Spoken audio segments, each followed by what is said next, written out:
ప్రియులరా, ఈ రోజు మనుషులు నిన్ను దూరంగా పెట్టారా? మనుషులు ఏర్పాటు చేసిన చట్టాలు నిన్ను దూరంగా ఉంచాయా?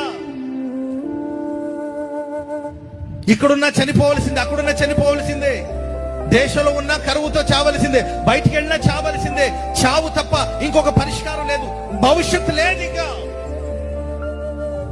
ఈ రాత్రి ఇక్కడ కూడి వచ్చిన మీ జీవితాల్లో శత్రు మిమ్మల్ని ముట్టడి వేస్తే, కరువు కోరలో మీరు చిక్కుకొని ఉంటే, మీ కుటుంబాలు కరువు కోరలో చిక్కుకొని ఉంటే, మనుషులు మిమ్మల్ని తిరస్కరించి మిమ్మల్ని దూరంగా పెడితే, ఇక ఫ్యూచర్ లేదు, ఇక భవిష్యత్తు లేదు, భవిష్యత్తును గురించిన భరోసా లేదు, ఏమి సంభవిస్తుందో తెలీదు.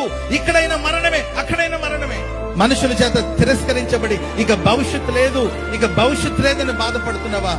నిశ్చయంగా నా దేవుడు తన పరిశుద్ధ స్థలము నుండి నీ కొరకు దేవుడు గర్జన చేయబోతున్నాడు.